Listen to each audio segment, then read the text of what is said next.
We're in the middle of discussing how to put on tefillin correctly. We're up to Seif Gimel. So we're in Siman Kav Zayin, Seif Gimel, page 72. Okay, Seif Gimel says the Shulchan Aruch. Haminag hanochoim lesakin shehamavarto. 42. Okay. If we just explain the terminology, right? Should really have the tefillin in front of me, and it'd be easier to explain. Did you do one on Rosh Chodesh? No. So this is a week ago.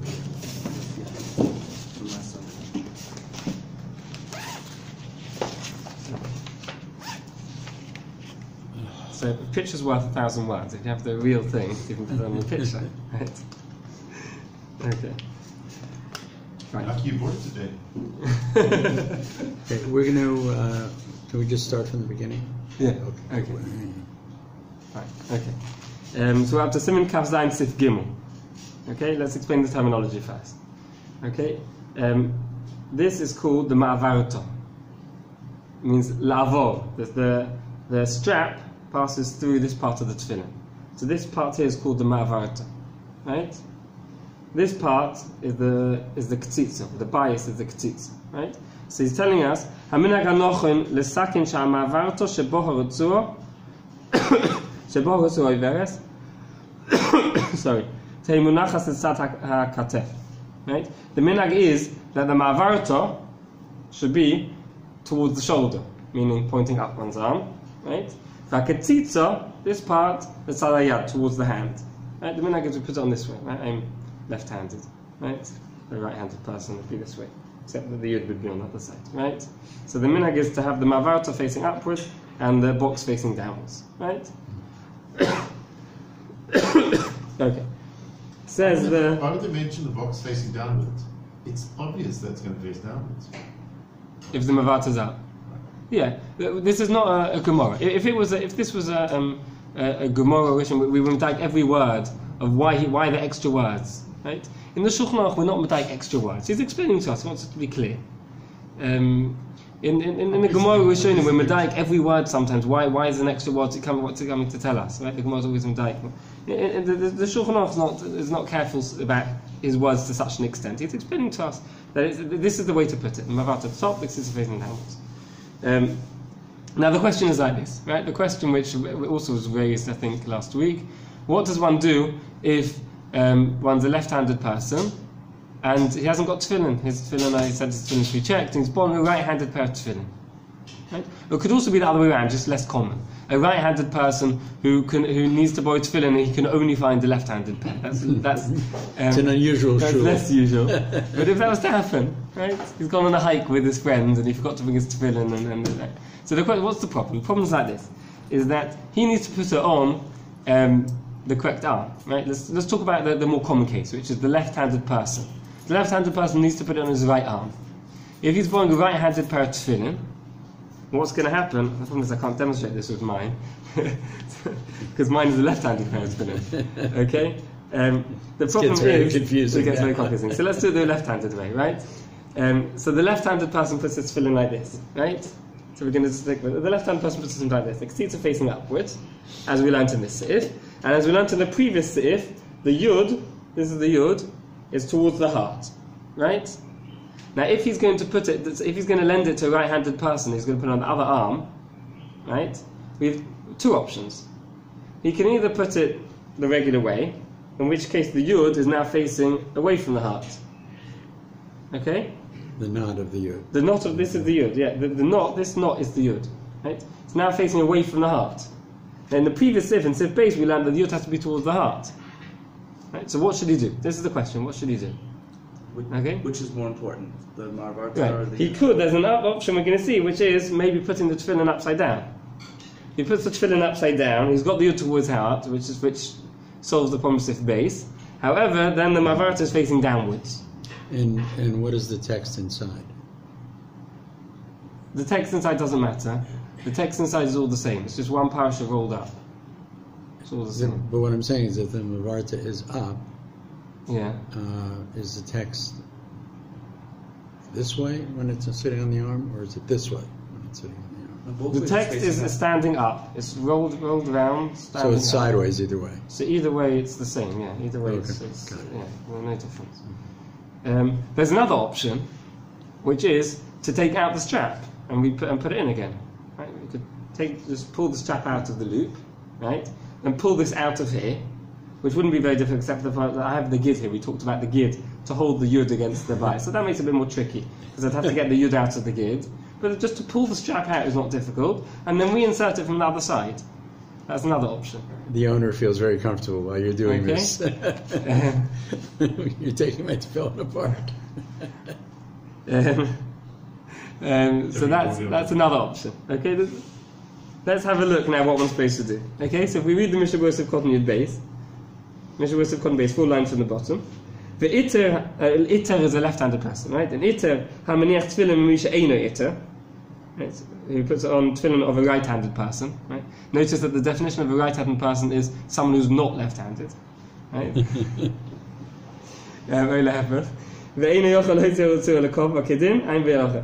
can't take out the Rutsu and put it in the correct way. Have a look at the Biur Halacha. So if we look at the Biur Halacha, right? The Biur Halacha is at the top of the next page. We look at the top line of the next page.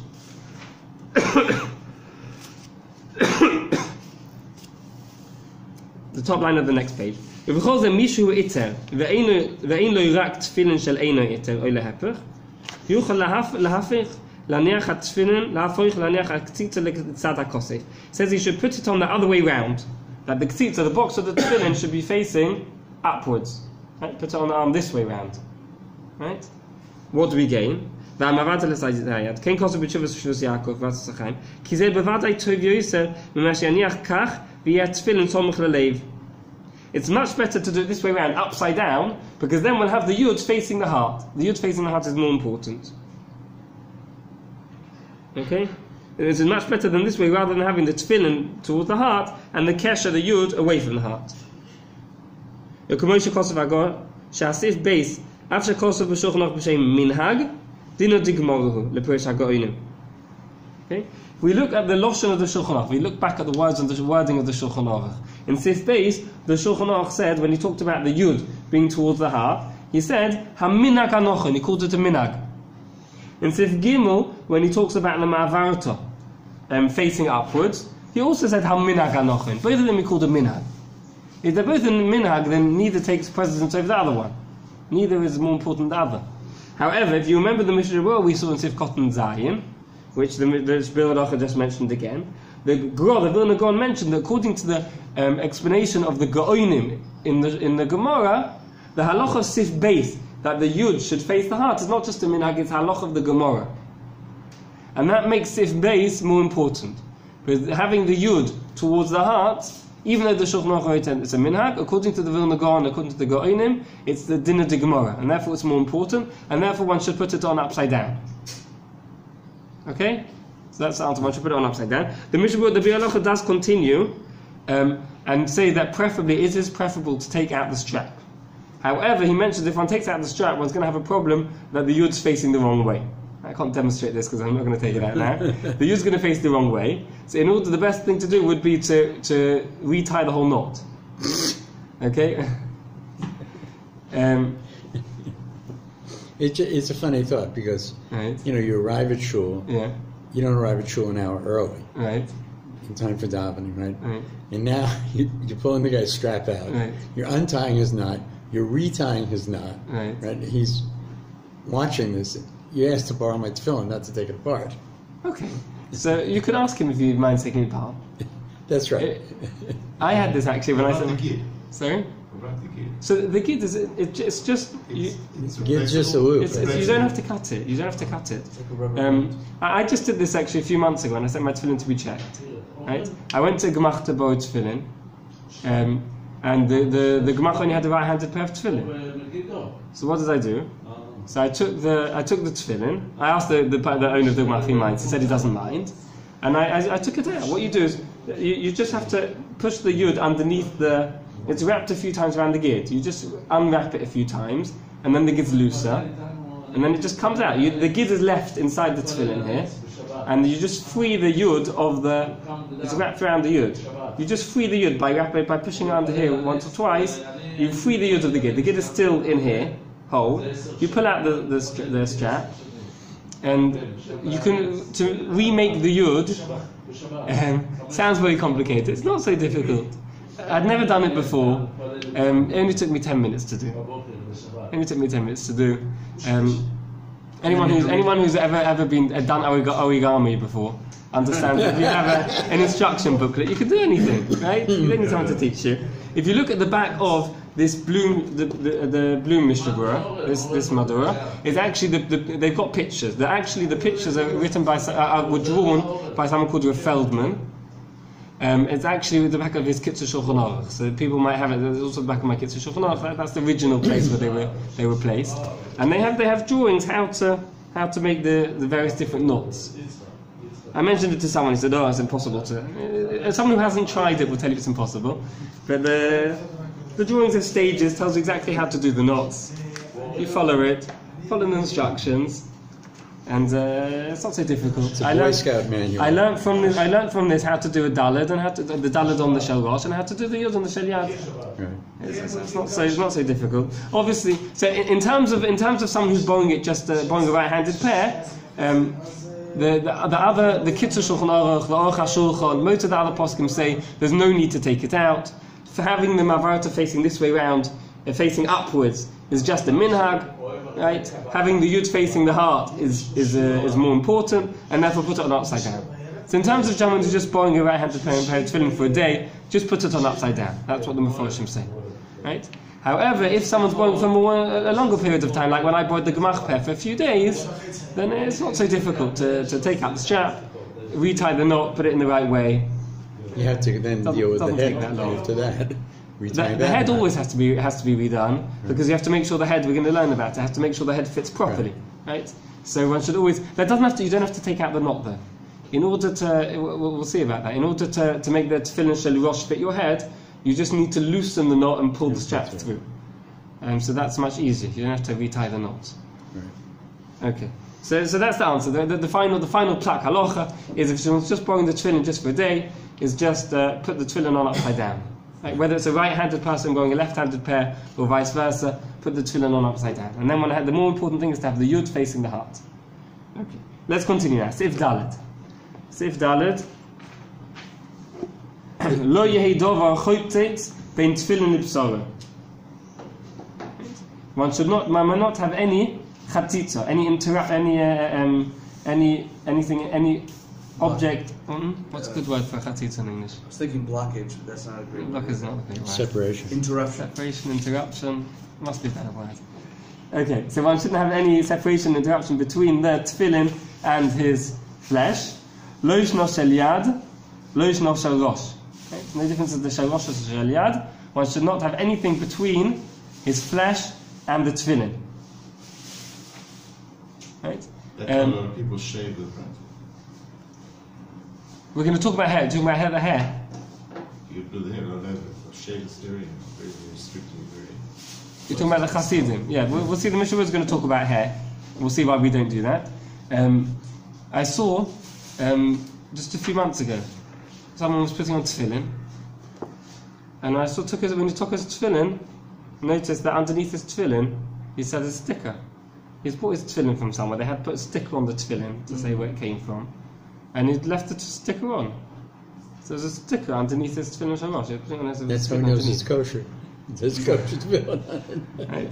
So this is an example of what not to do, right? Right. There's a chatzitza. The hair we're going to see in the Mishnah Berura. Hagov v'dafka b'tefillin. We're only talking about the actual tefillin, right? However, with the ritzuas it doesn't matter if there's something separating between the strap and the flesh. Okay, now let's have a look at the Mishnah Berura.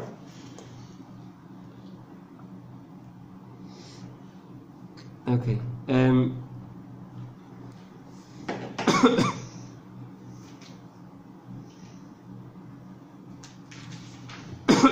We look at if we start from on the page 73, the third line from the top, the page we're reading at the moment, the third line from the top. Kosav v'sefer Ravid HaZohov. Nira d'mashu tzua choytzetzes lif'omim bein tefillin l'psogoi l'mikri chatzitza. If you have a strap, if he ties the strap in a way that the strap goes underneath the box of the tefillin, that's not a chatzitza. The min b'mina in a choytzetz, it's part of the tefillin, it's not called a chatzitza.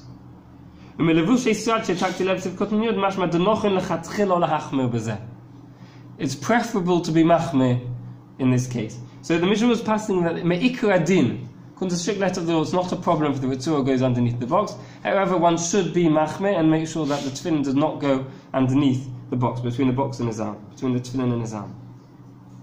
Says the Mishnah, Kotten Tesvav, continuing Kotten Tesvav, Kosa v'sefer machtes hasheka. The machtes hasheka writes, it's very bad. This is what he's seen. Those people who have long hair. Besides for the fact that he says it's a sign of arrogance to have long hair.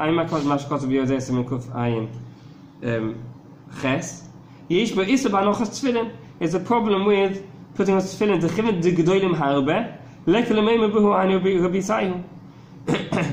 If he just has a regular amount of hair, a regular normal amount of hair, says the Mishnah, we say on that hainu ubisayu. That's part of his body. That's not called a chatzitza. However, if his hair is extra long, it's longer than usual, then it actually is a chatzitza. The choytzitza mein shom. We're not just talking about Rosh, right? He's talking about the shalosh, yes. ובלאו חציצה נמי בשביל הניסרס המרובים יש לצמצם שיהיו מהודוקים ומנוחים מהמקום כדין. An extra problem is that it's very difficult to make sure the tefillin is placed correctly and tightened correctly if he has long hair. And therefore, the Mishnah says one should preferably not have long hair. Right? Now, of course, in terms of halacha-theory, if one should tell people this, the poskim write that generally the people who have long hair are the people one should not tell about. Right? Because it's more of a problem of pushing them away from Yiddishkeit. Right? Generally, the former people don't have long hair. If one comes across a very religious person with long hair, then one should point out this MISHNA Berura to him. One shouldn't have it. Generally, we're talking about people that are slightly weaker in their Yiddishkeit, and therefore one should rather not tell them, because one may cause more damage. This is not a reference to payas, long payas. No, no, because the payas is not underneath it's not underneath the tefillin. Right. That's not okay. Right.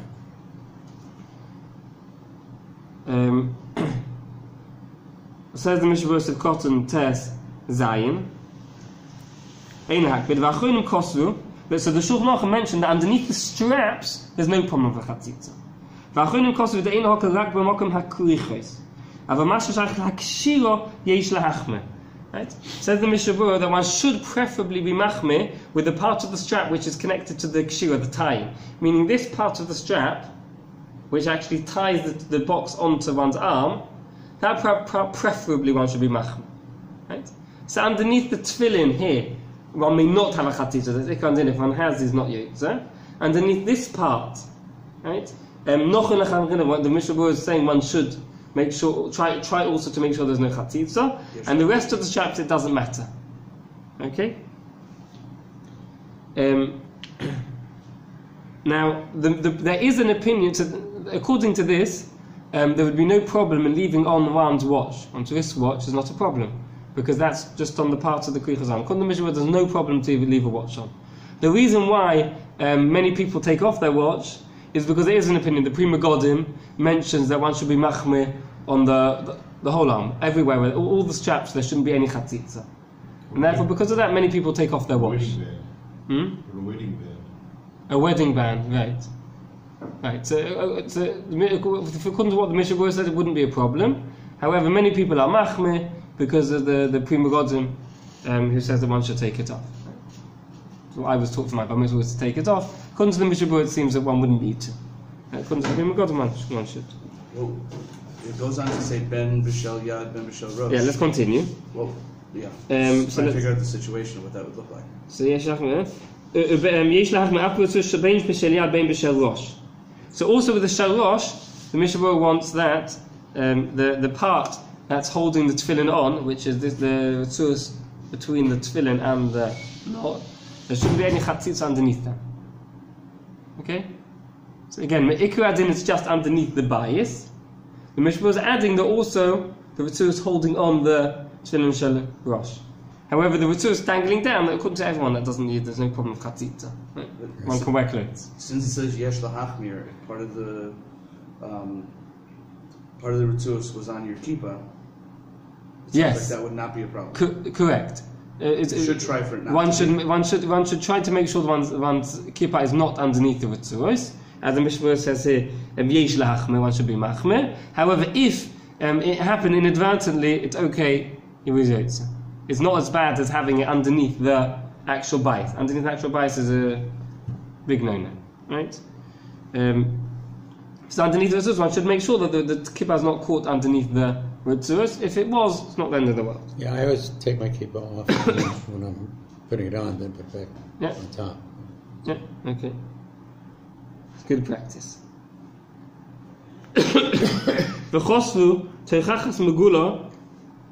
Another example of long hair. Another example of long hair is I've noticed that some people who are going bald in the middle, what they do often is they grow the hair on the side here and they comb it across the front. Then it looks like they have hair, right? The main part is covered by the kippah. Comb Just over. the front part, they need some hair there. It's called a comb over. Comb over, okay. So they comb the hair across the forehead. Right. So obviously this person's got to be very careful that when he puts on the tefillin, he has to lift up that piece of hair and put the tefillin on his forehead and not on this piece of combed over hair. Right? It's extra long hair, Probably which a is toupee is a big problem. Sorry? People who wear toupees. A toupee is like a wig. That's exactly what the Mishnah was going to talk about now. Let's read the next few words. That's a toupee, right? What we call a wig. Right. If you put tefillin on top of his wig, it's a problem. It's a chatzitza. Even if only the ritzua, the strap is on the peonochis, is on the wig, it's a problem. The poskim say that if there's different types of wigs. If it's the wig is attached to his scalp, right? I don't know. I'm not much of an expert on this, but I understand there are ways of attaching it.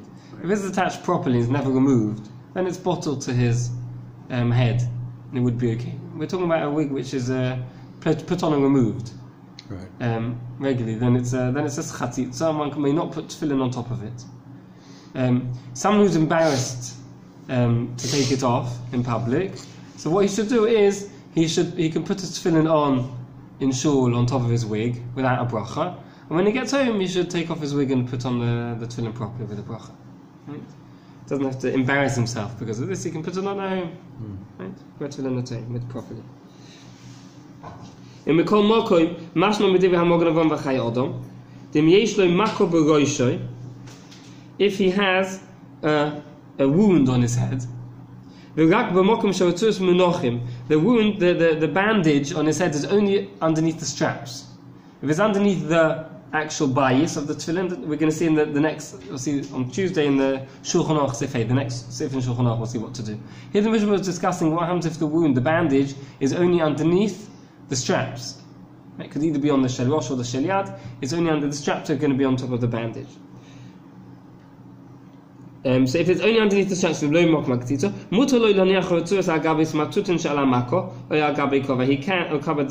can. This is not a problem. He can even make a bracha.